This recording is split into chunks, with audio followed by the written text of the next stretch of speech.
I've built Unfungible, my company, into a multi-7-figure per year business.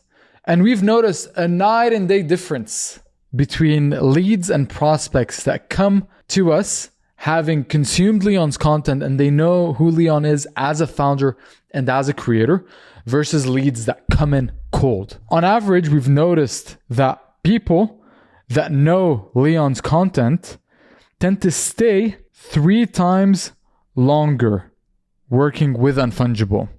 They tend to have 40% shorter sales cycles. Because we work in the B2B space, a lot of our sales cycles are very long, sometimes month. A lot of it is contracts, identifying the right timing, and leads who already bought into Leon before being bought into our product, they end up closing 40% faster. And closing rate for leads that know who Leon is tend to be 2.5x higher. All in all, ladies and gentlemen, the business would not be where it is today were we to only operate on closing cold leads and having an acquisition strategy and an outbound strategy only for cold leads. This, ladies and gentlemen, is why you need a founder-led presence as part of your business. Cost of advertisement is only going to keep going up over time. More and more people are getting into business. There are more companies, more products, more SaaS companies, more agencies that are coming in the marketplace. Now, more than ever, it is easier to create a product than it has ever been. Distribution is only growing in importance. And the cheapest, easiest, and fastest way to grow your business is to have a founder-led strategy. I call it the founder funnel. And don't just take my word for it. Let me give you an example. At my company, Andrew, one of our senior guys, he is a huge avid supporter and ambassador of Pudgy Penguins. He has a very big platform with a very big podcast, has interviewed some of the biggest people in the industry. He's not the type of person who will just talk about any project, that will buy into any project. He's a very skeptical buyer. He could fall into under the smart money type of persona. High income earner, first world country, he's based in Canada, and is very selective with who he gives his time, attention, and resources to. I one day asked him over a call, I was like, Andrew, walk me through the history. Why are you so bullish on Pudgy Penguins as a business? He was like, bro, Leon, I remember it was early 2023. I was on a Twitter Spaces and I heard this guy called Luca on a Twitter Space. And when I heard him speak, I was like, this guy believes in everything I believe in, and he gets it even more than I do. And this became the moment where I was like, yeah, this is a founder right here that I want to be betting on. And since then, Andrew has acquired multiple assets from Pudgy Penguins worth tens of thousands of dollars. He's held all his airdrops. He's accumulated more tokens. He's the type of community buyer that you want. And this is the difference between having a warm audience buying from you versus a cold one. Now, when it comes to the common misconception that I hear from a lot of founders that I have this conversation with Unfungible, I get to speak with a lot of founders. Every founder that joins Unfungible, I have a welcome call with them, answering questions, and I end up giving them best practices. And one of the big best practices that I tell all of them is whatever you're doing on your founder brand, lean into it even more. Do more of it. If you're doing it once per day, do it twice per day. If you're doing it twice per day, do it 4 times per day. Lean into it because the returns are incredible. And the most common misconceptions that I get, as well as concerns that I get from founders that I'm sure a lot of you watching this also share, is, Leon, I don't have time. Totally reasonable. What I end up telling these founders is totally reasonable. Of course you don't have time. You're the founder of a product. You're developing a startup. You have team members that you have to lead. You do not have time. No founder has time. However, just like any important activity that makes up any business function, time has to be made for that initiative. But it doesn't mean the founder has to be the one doing the nuts and bolts. It means building a team and creating a department specifically for that. Every founder understands that if I want to build a behemoth of a product, I'm going to need an engineering team. Why don't founders also understand that they need a team that is going to support them with their founder account? There's a way, and this is a system that we're exploring and we're working on founders that we work with, where they can only spend 2 hours a month where they get content for the whole month. But it doesn't have to be done with a team like me, with Unfungible, with years of experience doing that. You can just do it in-house by finding the right talent that can take your vision, take your ideas and turn them into content. Sit down with you and being like, okay, Leon, we're going to sit 30 minutes and I'm going to try to extract as much of your brain as I can. Why do you believe in what you believe? What do you think about this current trend that is happening in Web3? Why have you developed your product with that specific angle? You get to capture video, you get to capture written, you get to capture video content. And through that person that is, you want someone very talented, has the ability to extract content from it using your words, using the things you've said, and then package it in easy to publish content for you. So they can just give you the material and be like, Leon, these are what you've told me using your words. Go through them and then publish them using this calendar. Just like any other business function, you do not need to be the one editing and sitting down on your computer or your phone, editing the videos and creating animations. It's a waste of time. The videos are edited by a professional team that I have. All they ask from me is just, Leon, sit down, have your material prepared, and shoot over. And that's it. The second misconception that I get is the following. Leon, I'm not a content creator. And here's the good news. You don't need to be. The beautiful thing about the founder funnel is that it is not about being a content creator. You are not being asked to become the next Mr. Beast or the Logan Paul of your industry. That's not the strategy. That's not even what the founder funnel is. Instead, what the founder funnel is to make your marketing more efficient and have a greater multiplier on your marketing funnel. So get it to perform better at every step, whether it's top of funnel, middle of funnel, and bottom of funnel, by having a founder presence there. Fundamentally, people want to do business with people that they like and respect. And the way you get someone to respect you is by becoming an authority figure. So this is, people respect authorities and they want to do business with people that they like. There's a couple people in the industry today, were they to launch a product, I am 100% going to support them. I'm going to buy into what they have. I'm going to support them on the timeline because these are people that I like. I like what they stand for. I like who they are. And I like what they have, the value they have created in my life just by being there, by being supportive to me. So for the top of funnel, the way you can use the founder presence is by creating thought leadership, giving your opinion.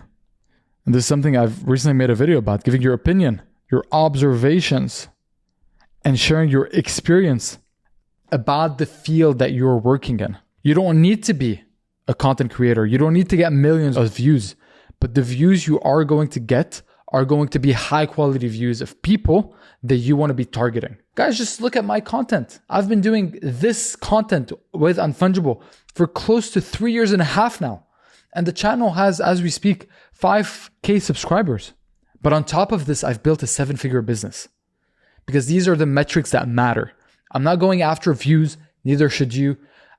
In my past life in Web2 marketing, I was over optimizing for views, and views I built audiences in the millions of followers. That doesn't bring money in. High quality views that are speaking to a certain audience that positions you as an authority figure that makes people want to buy into your product is what gets money. So you create thought leadership by opinion pieces, observations, and experience.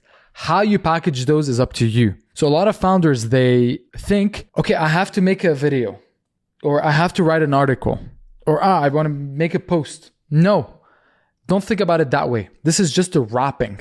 It's like saying, I want to give my girlfriend a box. What do you mean you want to give her a box? You want to give her a gift and you put the gift in the box. How you present your material is nothing but the wrapping. For example, that piece of content that I have right here, that message that I'm trying to deliver to you is best packaged in a long form YouTube video. Some of the things that come to my mind are best packaged in a one-liner post. Others are through a raw piece of video that I filmed with my phone selfie style and I just shoot. Other things require an extra article. So different things require different packaging.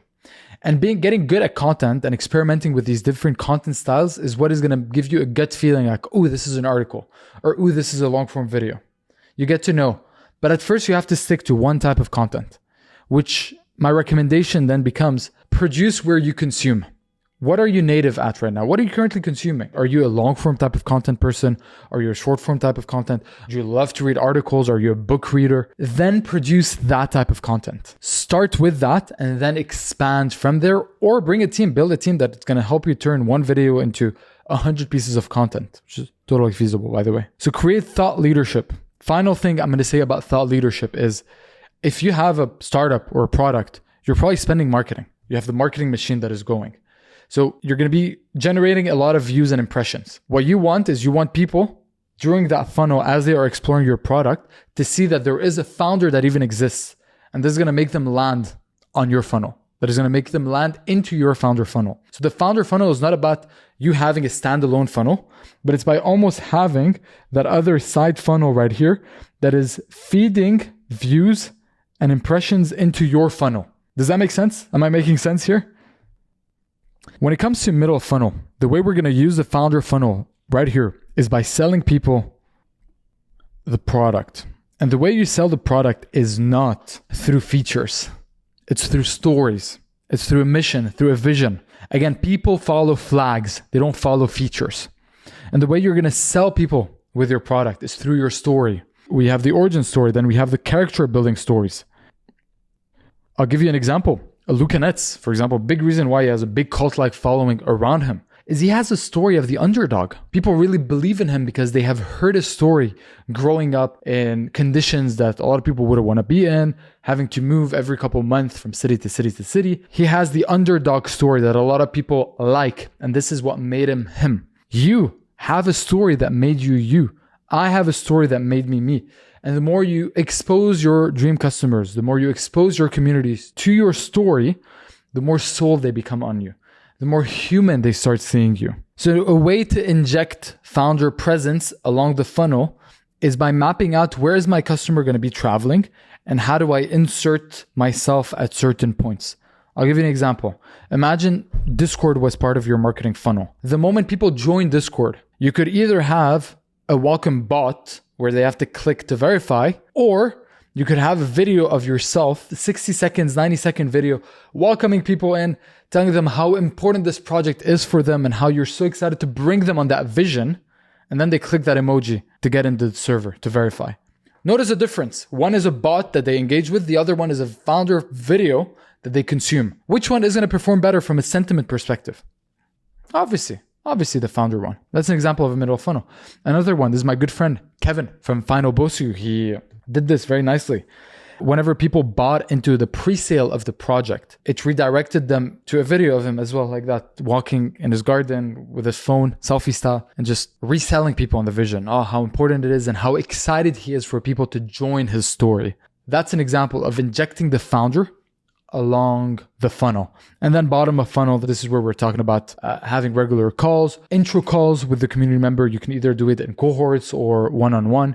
For example, any client that joins on Fungible, I have a one-on-one call with them and I tell them on that call, no agenda. I just want to get you to know you and I want you to know that you have an open line of communication with me.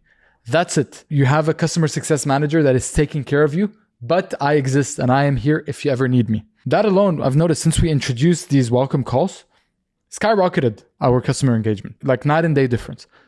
Small trick right here. So the good news is you do not need to be a content creator to succeed at the founder funnel.